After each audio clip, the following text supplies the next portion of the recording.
ഇന്നലെ നല്ലൊരു സോംബി പടത്തെ കുറിച്ചാണ് സംസാരിച്ചത്, the dawn of the dead. അതിൻ്റെ ഒരു സ്പിൻ ഓഫ് ആയിട്ട് പിന്നൊരു സിനിമ വന്നായിരുന്നു. സാക് സ്നൈഡറിൻ്റെ തന്നെ സിനിമയായിരുന്നു അതും. അതാണ് army of dead. Army of dead എനിക്ക് ചെറിയ കൺഫ്യൂഷൻ വരും കേട്ടോ. ഈ ഇടയ്ക്ക് ഞാൻ വാക്കിംഗ് ഡെഡുമായിട്ട് മിക്സ് ചെയ്യും. സോറി, അത് പ്രശ്നമാണ്. ആർമി ഓഫ് ഡെഡ് ആണ് ഞാൻ പറയുന്ന സിനിമ.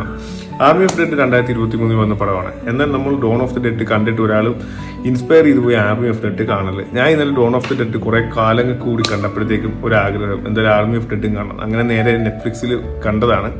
പക്ഷേ എൻസെമ്പിൾ കാസ്റ്റ് ഉണ്ടെങ്കിൽ പോലും ആ ഡോൺ ഓഫ് ദി ഡെഡിന്റെ 7 അയൽവക്കത്ത് അല്ലെങ്കിൽ Dawn of the Dead 10 score കൊടുക്കാമെങ്കിൽ ഇനി 2.5 പോലും കൊടുക്കാൻ പറ്റാത്ത രീതിയിലാണ് സിനിമ ചെയ്തു വെച്ചേക്കുന്നത്.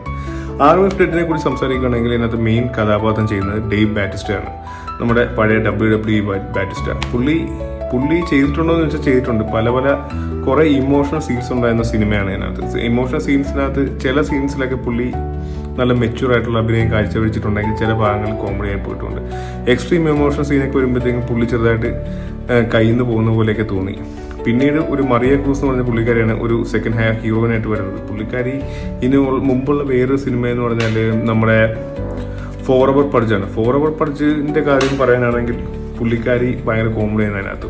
ആ സെയിം കോമഡി ഈ ആർമി ഓഫ് ഡെഡിനകത്ത് കൊണ്ടുവന്നിട്ടുണ്ട്. പുള്ളിക്കാരി ചെയ്യുന്ന എല്ലാം എന്ത് കാര്യം ചെയ്താലും പക്ക ആർട്ടിഫിഷ്യാലിറ്റിയാണ്. എനിക്ക് എന്താണെന്ന് അറിയത്തില്ല, ഈ നടി പിന്നെ സിനിമകളിൽ വരുന്നത് ഡയറക്ഷൻ അല്ല അഭിനയം എന്ന് പറയുന്ന സാധനം ഒരു തേങ്ങയില്ലാത്തൊരു നടിയാണ് മറിയ ക്രൂസ്. പിന്നെ കുറെ എൻസെമ്പിൾ വേറെ കാസ്റ്റും വേറെ കുറെ പേരുണ്ട്, പറയാനായിട്ടാണെങ്കിൽ കുറെ പേരുണ്ട് അതിനകത്ത്. കഥയുടെ ഇതിവൃത്തം എന്ന് പറഞ്ഞിട്ടുണ്ടെങ്കിൽ ഡോൺ ഓഫ് ദ വാക്കിംഗ് ഡെഡിനകത്ത് കാണിക്കുന്ന സോംബി സ്പ്രെഡ് ചെയ്ത് ഓരോ ഭാഗങ്ങളായിട്ട് പിടിച്ചുകൊണ്ടിരിക്കുകയാണ്. അത് കഴിഞ്ഞിട്ട് ഈ ആർമി ഓഫ് ഡെഡിനകത്ത് കഥ തുടങ്ങുന്നത് തന്നെ അമേരിക്കൻ സിറ്റി ആയിട്ടുള്ള നവാഡ ഫുള്ളായിട്ട് ഇവരുടെ കയ്യിലായി. അതായത് ആദ്യമേ ഒരു അതീവ രഹസ്യമുള്ളൊരു കണ്ടെയ്നറായിട്ട് കുറച്ച് ജീപ്പ് പോകുന്നു പട്ടാളക്കാർ. ആ പോകുന്ന കണ്ടെയ്നറിനകത്ത് ഒരു ആക്സിഡന്റ് സംഭവിക്കുന്നു. വേറൊരു കാറുമായിട്ട് ഇടിച്ചിട്ട് ആക്സിഡന്റ് സംഭവിക്കുന്നു. ആ കണ്ടെയ്നർ തെറിച്ച് വേറൊരു ഭാഗത്തോട്ട് പോയി വീഴുന്നു.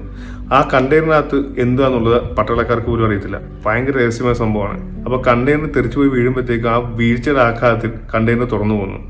കണ്ടെയ്നർ തുറന്നു പോകുമ്പോഴത്തേക്കും ഇവര് വിളിച്ചു പറയുമല്ലോ, പാക്കേജ് കോംപ്രമൈസ്ഡ് എന്നൊക്കെ പറഞ്ഞ് വിളിച്ചു പറയുമല്ലോ മേലെ ഹെഡ് ഓഫീസിലോട്ട്. അപ്പോൾ പറയുന്നുണ്ട് ഒരിക്കലും ആ കണ്ടെയ്നർ അടുത്തോ അല്ലെങ്കിൽ ആ കണ്ടെയ്നർ ഒരു സൈഡിൽ കിലോമീറ്റർ അടുത്ത് പോലും നിൽക്കല് നിങ്ങൾക്ക് ഭയങ്കര ഡേഞ്ചറാണ്. പക്ഷേ പട്ടാളക്കാർ ഇത് അറിഞ്ഞ് മാറുന്നതിന് മുമ്പ് തന്നെ ഈ കണ്ടെയ്നർ വീഴ്ചയിൽ തുറന്നു പോകുന്നു. ആ കണ്ടെയ്നറിനകത്തുനിന്ന് ഒരു സോംബി ഇറങ്ങുന്നു. സോംബി ഈ പട്ടാളക്കാരെ മൊത്തം കൊല്ലുന്നു. ഈ സോംബി നേരെ പോകുന്നത് നവാഡയിലുള്ള ഒരു പബ്ബും ഭയങ്കര സംഭവമായിട്ടുള്ളൊരു ഇലക്ട്രോണിക് സിറ്റി പോലത്തെ സിറ്റിയിലോട്ടാണ്. അവിടെ ചെന്ന് ഉള്ള ആൾക്കാരെ എല്ലാം കടിച്ച് പ്രശ്നം ഉണ്ടാക്കുന്നു, അല്ലെങ്കിൽ അവരെയൊക്കെ സോംബിയാക്കി മാറ്റുന്നു. അതാണ് കഥയുടെ